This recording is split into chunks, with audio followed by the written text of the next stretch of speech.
Lundi 21 septembre 2020 à 21h, un séisme de magnitude 4,4 a été enregistré à 22 km des côtes nord-ouest de la Réunion, à 27 km de profondeur.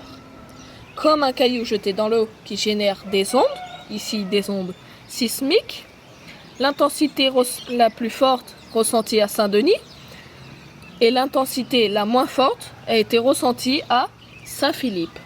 Ceci est un sismogramme qui représente 20 sismomètres qui enregistrent les ondes sismiques à La Réunion. Le premier à avoir enregistré les ondes est Prose, qui se trouve à Saint-Denis. Le second est Sils, qui se trouve à Sillaos.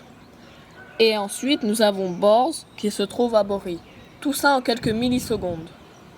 Comme on peut voir sur le sismogramme, les ondes au fil du temps vont s'atténuer et redevenir comme à la normale.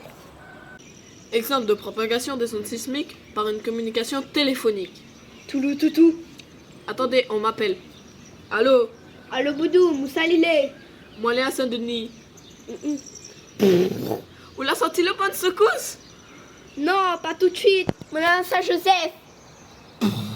Ah, bah Viviane sortir, Toto, les gros. Le piton des neiges culmine à 3 km au-dessus de l'océan. De l'océan jusqu'à la croûte océanique, il y a 4 km. Soit un total d'un peu plus de 7 km, parce que la croûte océanique s'est affaissée sous le poids de l'île de la Réunion. La partie horizontale et la partie courbée de la croûte océanique coulissent, provoquant des vibrations, des frottements qui génèrent des séismes de plus ou moins forte magnitude. La magnitude est la mesure d'énergie libérée par un séisme. Elle est mise sur l'échelle de Richter, créée par Charles Francis Richter en 1935. Elle mesure la quantité d'énergie libérée. Deux origines de séisme tectoniques dues à la croûte océanique ou par la chambre magmatique qui, en faisant remonter le magma, écarte la roche.